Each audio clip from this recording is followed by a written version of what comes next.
Asia continent. ಹೀಗೆ ಪ್ರಪಂಚದ ಭೂಖಂಡಗಳಲ್ಲಿ Asia ಖಂಡ ದೊಡ್ಡದು. ಅದು ಪ್ರಾಕೃತಿಕ ಲಕ್ಷಣ, ವಾಯುಗುಣ, ಸಸ್ಯಮಾರ್ಗ, ಮಾನವ ಜೀವ, ಮಣ್ಣಿನ ಪ್ರಕಾರ ಮೊದಲಾದವುಗಳಲ್ಲಿ ವೈವಿಧ್ಯತೆ ಹೊಂದಿದೆ. ಖಂಡದಲ್ಲಿ ವಿವಿಧ ಪರ್ವತಗಳು, ಪ್ರಸ್ಥಭೂಮಿಗಳು, ಫಲವತ್ತಾದ ವಿಶಾಲ ಮೈದಾನಗಳು, ಮರುಭೂಮಿ, ನದಿ ವ್ಯವಸ್ಥೆ ಮತ್ತು ಸರೋವರಗಳು ಕಂಡುಬರುತ್ತವೆ. ಜೊತೆಗೆ ಜನರ ಭಾಷೆ, ಧರ್ಮ, ಜನಸಂಖ್ಯೆ ಹಂಚಿಕೆಯಲ್ಲಿ ವೈವಿಧ್ಯತೆಯನ್ನು ಕಾಣುವುದರಿಂದ ಏಷ್ಯಾ ಖಂಡವನ್ನು ವೈವಿಧ್ಯತೆ ಖಂಡ ಎಂದು ಕರೆಯುತ್ತಾರೆ. ಏಷ್ಯಾ ಭೂಗೋಳದ ಬಗ್ಗೆ 6ನೇ ತರಗತಿಯ ವಿದ್ಯಾರ್ಥಿಯಾದ ಋತುರಾಜ್ ದಪ್ಪಳೆಯವರು ಮಾತನಾಡಿದ್ದಾರೆ. ಭೌಗೋಳಿಕ ಪರಿಚಯ. ಸ್ಥಾನ: ಏಷ್ಯಾ ಖಂಡವು 1 ಡಿಗ್ರಿಯಿಂದ 76 ಡಿಗ್ರಿ ಉತ್ತರ ಅಕ್ಷಾಂಶ ಮತ್ತು 26 ಡಿಗ್ರಿ ಪೂರ್ವದಿಂದ 149 ಡಿಗ್ರಿ ಪಶ್ಚಿಮ ರೇಖಾಂಶಗಳ ಮಧ್ಯೆ ವಿಸ್ತರಿಸಿದೆ. ಏಷ್ಯಾ ಖಂಡದ ಒಟ್ಟು ಭೌಗೋಳಿಕ ವಿಸ್ತೀರ್ಣ 44 ಮಿಲಿಯನ್ ಚದರ ಕಿಲೋಮೀಟರ್ಗಳು. ಇದು ಪ್ರಪಂಚದ ಶೇಕಡಾ 33 ಭಾಗದಷ್ಟು ಆವರಿಸಿದ್ದು, ಖಂಡವು ಪೂರ್ವ ಹಾಗೂ ಉತ್ತರ ಗೋಳಾರ್ಧದಲ್ಲಿದೆ. ಏಷ್ಯಾ ಖಂಡವು 3 ಕಡೆ ಸಾಗರಗಳು, 1 ಕಡೆ ಭೂಭಾಗದಿಂದ ಆವರಿಸಿದೆ. ಅವುಗಳಲ್ಲಿ ಉತ್ತರದಲ್ಲಿ ಆರ್ಟಿಕ್, ಪೂರ್ವದಲ್ಲಿ ಪೆಸಿಫಿಕ್ ಮತ್ತು ದಕ್ಷಿಣದಲ್ಲಿ ಹಿಂದೂ ಮಹಾಸಾಗರಗಳಿಂದ ಆವೃತವಾಗಿದೆ. ಇಂದು ಏಷ್ಯಾ ಖಂಡದಲ್ಲಿ 48 ದೇಶಗಳಿವೆ.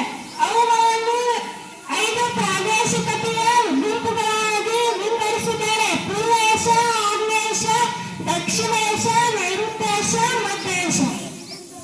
ಧನ್ಯವಾದಗಳು ಸಹೋದರನಿಗೆ. ಇದೀಗ ಪ್ರಾಕೃತಿಕ ಲಕ್ಷಣಗಳ ಬಗ್ಗೆ ತಿಳಿಯೋಣ.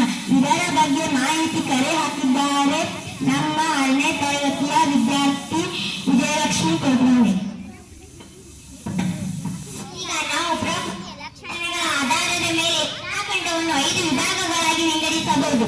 ರೈಲ್ವೆ ತಗ್ಗು ಮೈದಾನಗಳು, ಕೇಂದ್ರದ ಎತ್ತರ ಭಾಗಗಳು, ದಕ್ಷಿಣ ಪ್ರಸ್ಥಭೂಮಿಗಳು, ನದಿಗಳ ಮಹಾ ಮೈದಾನಗಳು, ದ್ವೀಪ ಸಮೂಹಗಳು. ಪ್ರಿಯ ವಿದ್ಯಾರ್ಥಿಗಳೇ, ಇಲ್ಲಿ ನೀವು ಎಸಿಯಂತಹ ನದಿಗಳು, ಟೋಬೆಟ್, ಮಂಗೋಲಿಯಾ, ಇರಾನ್, ಅಸುಕೋಲಿಯಾದಂತಹ ಪ್ರಸ್ಥಭೂಮಿಗಳು, ಮೌಂಟ್ ಎವರೆಸ್ಟ್ನಂತಹ ಎತ್ತರ ಪರ್ವತಗಳು, ಕೊಯಾನ್, ಜಪಾನ್, ನಾಟು, ಫಿಲಿಪೈನ್, ಬೊರ್ನಿಯಾದಂತಹ ದ್ವೀಪ ಸಮೂಹಗಳನ್ನು ಹೊಂದಿದೆ. ಧನ್ಯವಾದಗಳು ಸಹೋದರ. ಇದೀಗ ನಾವು ಏಷ್ಯಾ ಖಂಡದ ಪ್ರಮುಖ ನದಿಗಳು ಮತ್ತು ವ್ಯವಸಾಯದ ಬಗ್ಗೆ ಒಂದಿಷ್ಟು ಮಾಹಿತಿಯನ್ನು ತಿಳಿಯೋಣ. ನಮಸ್ಕಾರ ಸ್ನೇಹಿತರೆ, ಈಗ ಏಷ್ಯಾ ಖಂಡದ ವ್ಯವಸಾಯ ಮತ್ತು ನದಿ ಸಾಗರಗಳ ಬಗ್ಗೆ ಹೇಳುತ್ತೇನೆ.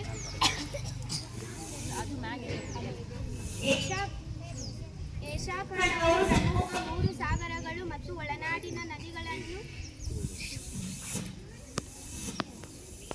ನಮಸ್ಕಾರ ಸ್ನೇಹಿತರೆ, ನಾನು ಈಗ ಏಷ್ಯಾ ಖಂಡದ ವ್ಯವಸಾಯ ಮತ್ತು ನದಿ ಸಾಗರಗಳ ಬಗ್ಗೆ ಹೇಳುತ್ತೇನೆ. ಏಷ್ಯಾ ಖಂಡವು ಪ್ರಮುಖ 3 ಸಾಗರಗಳು ಮತ್ತು ಒಳನಾಡಿನ ನದಿಗಳನ್ನು ಹೊಂದಿದೆ. ಅದರಲ್ಲಿ ಪ್ರಮುಖ ಸಾಗರಗಳೆಂದರೆ ಹಿಂದೂ ಮಹಾಸಾಗರ, ಪೆಸಿಫಿಕ್ ಸಾಗರ, ಅಟ್ಲಾಂಟಿಕ್ ಸಾಗರ. ಪ್ರಮುಖ ಒಳನಾಡಿನ ನದಿಗಳೆಂದರೆ ಸಿಂಧೂ, ಗಂಗಾ, ಬ್ರಹ್ಮಪುತ್ರ, ಸಿಂಧ್ಯಾನ್, ಸಾಲ್ವಿನ್ ಮತ್ತು ಹಳದಿ ಸಮುದ್ರ, ಚೀನಾ ಸಮುದ್ರ, ಓಬಾ, ಎನ್ಸಿ, ಈನೋ, ಮೋಲಾ, ಯಾರಲ್ ಮತ್ತು ಕ್ಯಾಸ್ಪಿಯನ್ ನದಿಗಳನ್ನು ಕಾಣಬಹುದಾಗಿದೆ. ವ್ಯವಸಾಯವು ಏಷ್ಯಾ ಖಂಡದ ಪ್ರಮುಖ ವೃತ್ತಿಯಾಗಿದೆ. ಇಲ್ಲಿ ರೂಢಿಯಲ್ಲಿರುವ ಬೇಸಾಯ ಕ್ರಮಗಳೆಂದರೆ ನೀರಾವರಿ ಬೇಸಾಯ, ವನ ಬೇಸಾಯ, ನೆಲತೋಟು ಬೇಸಾಯ, ಮಿಶ್ರ ಬೇಸಾಯ ಮತ್ತು ಸ್ಥಳಾಂತರ ಬೇಸಾಯ. ಪ್ರಮುಖ ಬೆಳೆಗಳು ಭತ್ತ ಮತ್ತು ಗೋಧಿ ಇಲ್ಲಿನ ಪ್ರಮುಖ ಆಹಾರ ಬೆಳೆಗಳು. ರಬ್ಬರ್ ಮತ್ತು ಚಹಾ ಉತ್ಪಾದನೆಯಲ್ಲಿ ಏಷ್ಯಾ ಮುಂಚೂಣಿಯಲ್ಲಿದೆ. ಹತ್ತಿ, ಸೆಣಬು ಮತ್ತು ಕಬ್ಬಿಣದಂತಹ ಪ್ರಮುಖ ನಾರು ಬೆಳೆಗಳನ್ನು ಬೆಳೆಯಲಾಗುತ್ತದೆ. ಕಾಫಿ, ಕೋಕೋ, ನವಣೆ, ಸಜ್ಜೆ, ಸಾಸಿವೆ, ದ್ವಿದಳ ಧಾನ್ಯಗಳು ಮತ್ತು ಸಾಂಬಾರ್ ಪದಾರ್ಥಗಳನ್ನು ಬೆಳೆಯಲಾಗುತ್ತದೆ. ಧನ್ಯವಾದಗಳು ಸಹೋದರಿಗೆ. ಇದೀಗ ನಾವು ಏಷ್ಯಾ ಖಂಡದ ವಾಯುಗುಣದ ಬಗ್ಗೆ ತಿಳಿಯೋಣ. ಕರೆ ಹಾಕಲಿದ್ದಾರೆ ಅಕ್ಷತಾ ಸಲ್ಗರ್. ಏಷ್ಯಾ ವಿಶಾಲವಾದ ಭೂಖಂಡ. ಅದು ದಕ್ಷಿಣದಲ್ಲಿ ಭೂಮಧ್ಯ ರೇಖೆಯಿಂದ ಧ್ರುವೀಯ ಪ್ರದೇಶವರೆಗೂ ವಿಸ್ತರಿಸಿದೆ. ಪರಿಣಾಮವಾಗಿ ಈ ಖಂಡದ ವಿವಿಧ ಪ್ರದೇಶದಲ್ಲಿ ವಿವಿಧ ವಾಯುಗುಣವಿದೆ. ಜನವರಿ ಸೈಬೀರಿಯಾದ ವರ್ಕೋಯಾನಕ್ಸ್ನಲ್ಲಿ -61 ಡಿಗ್ರಿ ಸೆಲ್ಸಿಯಸ್ ಮತ್ತು ಒಮಿಯಾಕ್ನಿ ಪ್ರದೇಶದಲ್ಲಿ -71 ಡಿಗ್ರಿ ಸೆಲ್ಸಿಯಸ್ ಕನಿಷ್ಠ ಉಷ್ಣಾಂಶ ದಾಖಲಿಸಿದೆ.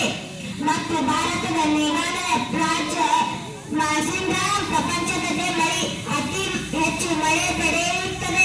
1187 ಸೆಂಟಿಮೀಟರ್ ಮಳೆ ಪಡೆದಿದೆ. ಧನ್ಯವಾದಗಳು ಸಹೋದರಿಗೆ. ಇದೀಗ ಏಷ್ಯಾ ಖಂಡದ ಪ್ರಮುಖ ಖನಿಜಗಳ ಬಗ್ಗೆ ತಿಳಿಯೋಣ. ನಾನು ಏಷ್ಯಾ ಖಂಡದ ಬಗ್ಗೆ ಮಾಹಿತಿಯನ್ನು ಕಲೆ ಹಾಕಿರುವಂತೆ ಏಷ್ಯಾ ಖಂಡದ ಪ್ರಮುಖವಾಗಿ ಕಬ್ಬಿಣ, ಮಾಂಗನೀಸ್, ಬಾಕ್ಸೈಟ್, ಕಲ್ಲಿದ್ದಲು, ಪೆಟ್ರೋಲಿಯಂ ಉತ್ಪಾದಿಸುತ್ತದೆ. ಅಲ್ಲದೆ ಏಷ್ಯಾ ಖಂಡವು ಪ್ರಮುಖವಾಗಿ ಕೈಗಾರಿಕಾ ಪ್ರದೇಶಗಳನ್ನು ಹೊಂದಿರುತ್ತದೆ. ಅವುಗಳೆಂದರೆ ಜಪಾನ್ ಪ್ರದೇಶ, ಹಾನಿಸ್ ಪ್ರದೇಶ, ಚೀನಾದ ಮಂಚೂರಿಯಾದ ಪ್ರದೇಶ, ಬೀಜಿಂಗ್ ಮತ್ತು